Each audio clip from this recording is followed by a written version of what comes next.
हमार खानदान हमार परिवार हो जमाने तोरे किया नौकरी करता है तोरे अम्मा के हमरे बाबू करत रहे खेल लपेटे सा ये भी बहुत दिन से हंसे वाली बात नहीं है। ये साला सही कह रहा है।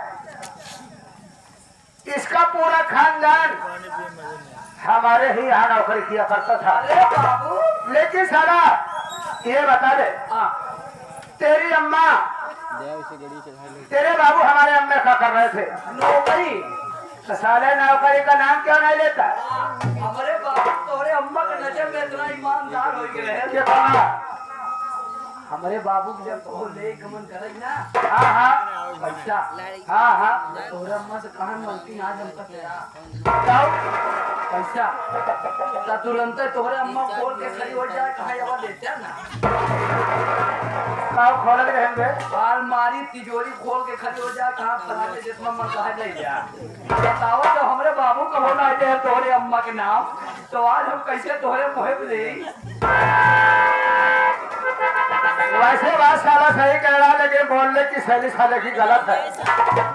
ये सही कह रहा था, इसका बाप इतना ईमानदार था, प्रतिदिन मेहनत मजदूरी करता था, नौकरी करता था। अगर कभी 150 रुपए की जरूरत पड़ी थी तो मेरी माँ से कहता था कि मालकिन आज मुझे पैसा चाहिए, तो मेरी माँ ये नहीं कहती थी कि तुम्हें गिरना चाहिए। मेरी माँ अलमारी तिजोरी को खोल देती थी और बोलती थी कि तुम्हें जो जरूरत हो तुम अपने हाथ से निकाल लो। इसका पिता मेरी माँ की संदूक अलमारी से जो जरूरत होती उतना ही पैसा निकालता था। अगर 10 की जरूरत थी तो 10 ही देता था, चाहे उसमें 10,000 हो, उससे मतलब नहीं था। तो ये ठीक कह रहा है कि मेरे सामने मेरा नाम कैसे लेगा? छोड़ो बेटा, कोई बात नहीं, जो एक नौकर का कर्तव्य होता है आज तूने अदा करके दिखा दिया। इसका मतलब मैं अपना परिचय स्वयं बता दूं। ठीक है बेटा, बैठ जाओ। बैठा दिन में हो जा। अब एक साइड में बैठ जाओ, मैं अपना परिचय स्वयं बतला देता हूँ।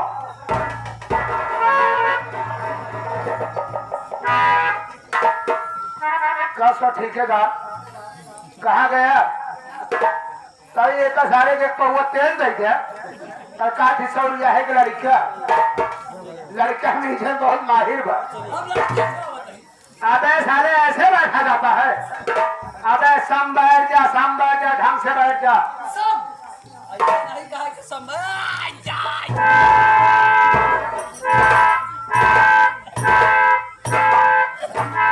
अरे इतना सराउ हमारे सिकंदरा राउजल का फलिए समझा है? बतावा बाबू टेंगे टेंगे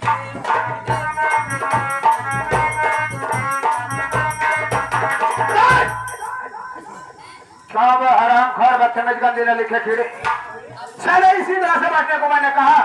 बाबू रेगिस्तान में ऊँटे काटी बेटा सब बैठा। अच्छा तो ये सारा ऊँटे पे जन्म लिखे हुआ है। अबे आसन लगा के ढंग से बैठ जा इस तरीके से। और बोला नहीं बे ना बोला साथियों, आप लोग आप तुम्हारी आप बोला हम बोल नहीं करा नहीं बोलेगी नहीं बोलेगी। खड़ा हो गए, खड़ा हो जा।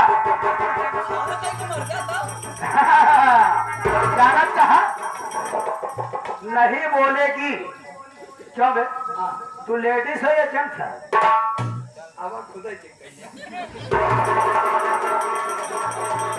ऐसा करा, अब काजे हमारी जा टाइम कम है तो कर अजूबे चेक करेंगे ना, चेक तो हमें कहीं भूल ही जाते हैं। हाँ तो दो तरह से हुए तथा इस ग्राम सभा के नौटंकी का प्रेमी पिता कुल बुजुर्गी नवयुवक साथी आई हुई माताएं और बहनों तथा नन्हे मुन्ने बच्चों, यहीं से हमारे प्रमाणी छोटे भाई राजोबिंद के नौटंकी का तमाशा ड्रामा चालू हो रहा है। प्रथम सीन आप लोगों के सामने उपस्थित हो गई है। आप लोग संगीत के माध्यम से हमारा परिचय लीजिए। मैं कौन हूँ, कहाँ का रहने वाला हूँ, मेरा नाम तो हमारा काका है। वादा नहीं विश्वास रखता हूँ, वादा नहीं विश्वास रखता हूँ। संगीत के माध्यम से ऐसी छाप छोड़ के जाऊंगा कि आप सब जब तक जिएंगे इस कहानी को भूल नहीं पाएंगे। साथियों, ये आप लोगों का जिला प्रतापगढ़ वह गांव दमदम नहीं है। ये आपका जिला प्रतापगढ़ गांव दमदम नहीं है, बल्कि हमारा जिला हैदराबाद और गांव राजगढ़ है। इसी राजगढ़ का रहने वाला मेरा नाम खोनी बलवंत लाल है।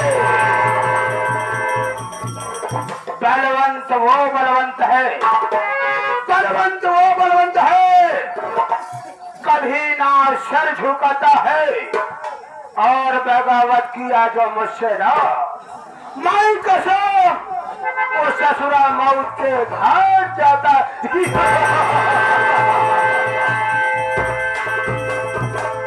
साथियों, मैं इसी राजगढ़ का रहने वाला हूँ। मेरा नाम खोनी बलवंत लाल है और बचपन में ही माँ बाप का स्वर्गवास हो गया। मैं अपने घर में तन्हा अकेले रहता हूँ। मैंने इसी राजगढ़ में सेठ बेरीलाल के यहाँ नौकरी करना शुरू किया। सेठ बेरीलाल के यहाँ नौकरी करना शुरू किया। सेठ बेरीलाल के 2 बच्चे, एक लड़का जिसका नाम रोहित कुमार और एक लड़की जिसका नाम मंजू देवी है। साथियों, भगवान को मंजूर नहीं हुआ। कुछ ही दिनों के बाद सेठ की धर्म पत्नी का देहांत हो गया। उस समय दोनों बच्चे नाबालिग थे। सेठ जी की पूरी जिंदगी सेठ जी के सामने दिखाई दे रही थी। लोगों के कहने पर और मेरे कहने पर सेठ बेरीलाल ने अपनी दूसरी शादी रचा लिया।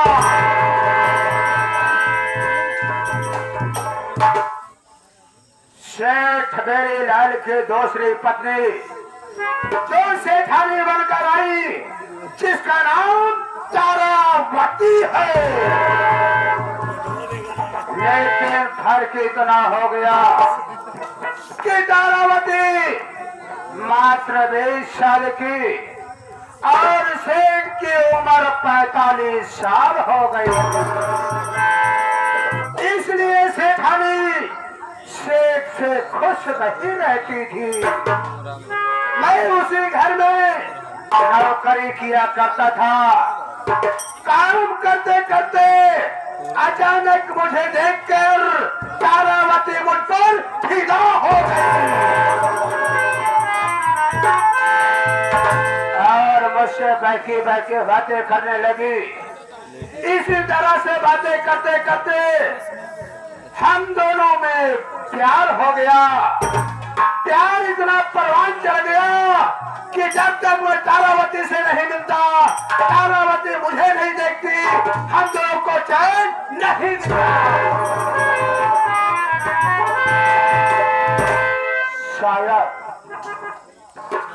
शायद इस बात के कुछ भनक सेठ बेरीलाल को मालूम हो गई। सेठ बेरीलाल ने मुझे तो कुछ नहीं कहा, प्यार के विषय में कुछ नहीं बोला, लेकिन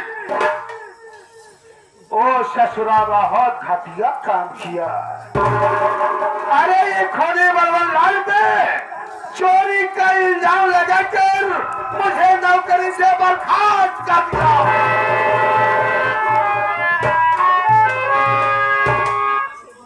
जिस समय मुझे नौकरी से बाहर कर दिया ना, माई कसम ये ससुरी खोपड़िया भान ना गई। हमने कहा वहां से बेरीलाल बहुत अच्छा किया तूने, मेरे ऊपर झूठा चोरी का इल्जाम लगाकर मुझे नौकरी से निकाल दिया। आज मैं कसम खाता हूँ कि जब तक तुझे और तेरे पूरे परिवार को बर्बाद नहीं कर दूंगा, न चैन से बैठूंगा, न ही तुझे बैठने दूंगा। लेकिन मजे की बात तो ये है कि उसकी बीवी तारावती आज भी मुझे उतना ही प्यार करती है जितना कि मुझे नौकरी के समय पे प्यार करती थी। हफ्ता नहीं बीतता है, मुलाकात जरूर करती है और फोन पर हमेशा मुझसे प्यार भरी बातें करती है। आज मैंने कसम खाई है कि शेर मेरी लाल इस अपमान का बदला चुकाऊंगा और तुझे तेरे परिवार को बर्बाद नहीं किया तो हमारा नाम खोरे बलवंत लाल नहीं है।